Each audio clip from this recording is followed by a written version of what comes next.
Greetings, welcome back to Black Bear News, where we are discussing climate change, abrupt climate change, and things adjacent. Thank you always for your comments and discussion below the videos. I try to interact whenever I can with you, and I enjoy reading all the comments. I don't always have the time to respond to everyone's everyone's input, and there's so many interesting things, so much to talk about. I really would like to spend more time in the discussion area. However, I guess I just have to use the video time to discuss what I want to discuss.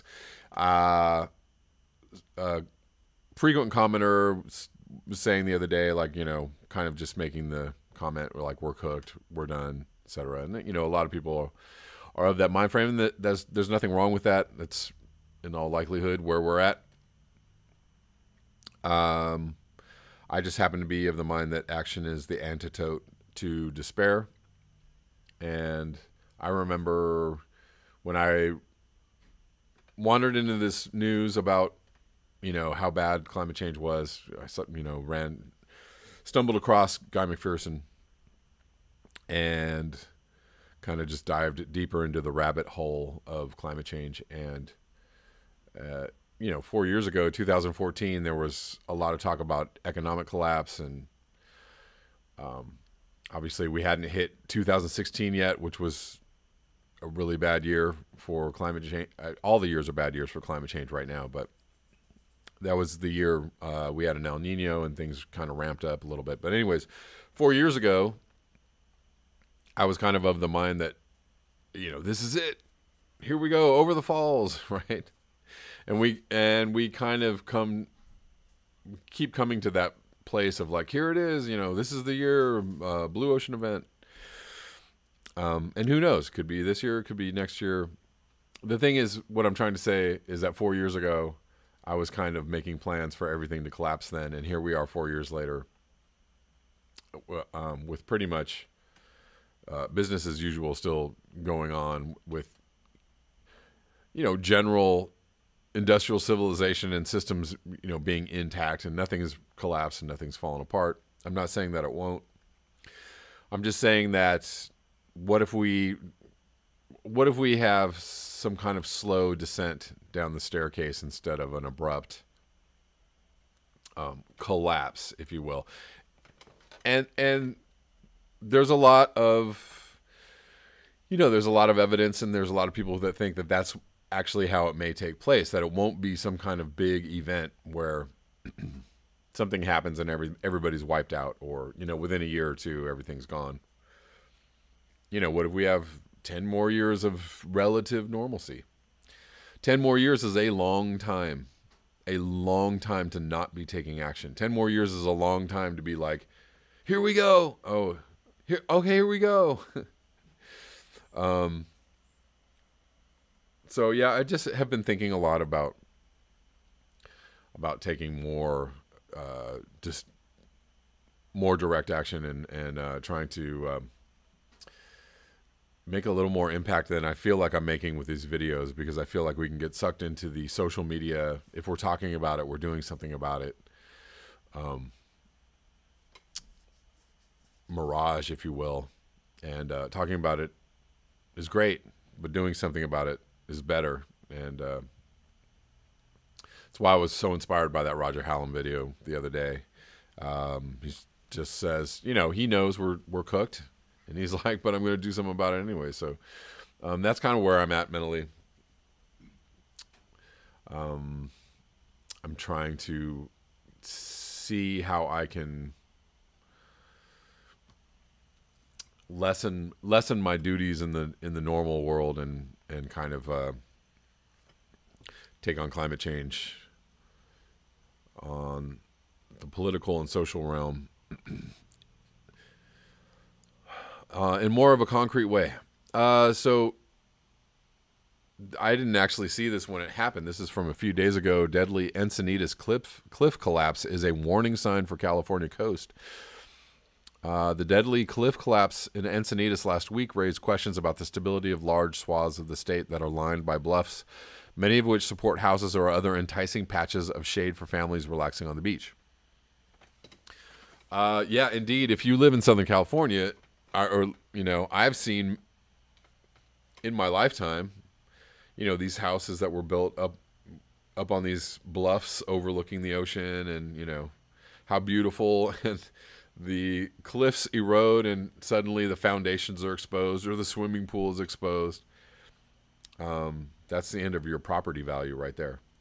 And that is ongoing, and it seems to be ramping up. Friday's collapse, which killed 3 people, was a tragic consequence of sea cliffs' natural erosion process, experts say. Chunks of bluffs regularly fall off to create the beach below, so all beach bluffs should be considered unstable.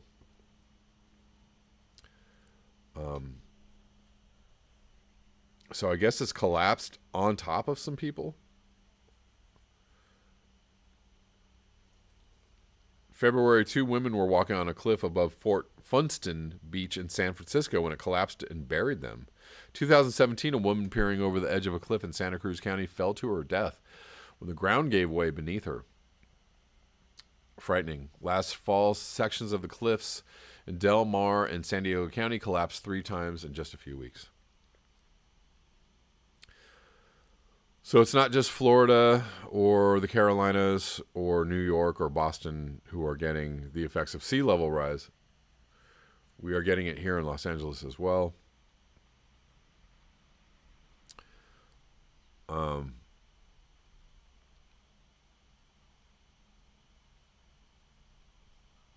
Yeah, I'm going to link this below, and you guys can check this out for yourself. Moving on to this story out of Brazil. MIT-trained physicist fired in Brazil in Spat over deforestation. The head of Brazil's Institute for Space Research has been fired after clashing with the government over data showing a sharp increase in deforestation in the Amazon. Ricardo Galvão announced his departure from INPE in a press conference with reporters after a closed meeting with the country's science and technology minister, Marcos Pontes. The ministry confirmed the decision to fire him when contacted by Bloomberg, adding that it will probably disclose more information, including a replacement, later this Friday. This dismissal comes one day after President Jair Bolsonaro criticized INPE data showing an 88% increase in deforestation. So if you don't like the numbers, just fire the scientists. Yeah, it sounds like, scientists are conspiring all over the world to, foist this hoax of climate change on the people. At a press conference accompanied by his foreign and environment ministers, the president said the numbers were not true and that it made the country and himself look bad abroad. He also threatened to fire anyone found to have manipulated the data to make his administration look bad. Oh. A telecommunications engineer with a master's degree in electrical engineering and a PhD in physics from the Massachusetts Institutes of Technology Institute, there's only one, Galvão was nominated as head of the Space Research Institute in September 2016. Bolsonaro first described INPE's numbers as lies in a July 19th meeting with foreign journalists and suggested its director must be working for an NGO. In the press conference on Thursday, Environment Minister Ricardo Saez said the government is going to employ a new monitoring system for deforestation. Yeah, so if the powers that be don't like the numbers, they'll just, tell you that you're making it up. This sounds a lot like the Trump administration and their line, their narrative that climate change is false, and really they are just in the service and the employ of fossil fuel industry and the corporations that need to keep making money hand over fist, who need the system to keep going at all costs, who fear any change or any challenge, to their power and their profits. And this is very frightening indeed, of course. And of course, South America, you know, if you're a climate change activist or environmental activist, they just kill you. Here we're just kind of sidelined and minimized and have our voices squashed, but we're not. You know, environmental activists are not just straight out murdered for their activities. At least not that I know of. If I'm wrong on that, please let me know. That's all I have for you today. Thank you so much for your eyes, your ears, and your conscience. If you would like to support this channel, you can do so at the links below. Until next time, peace.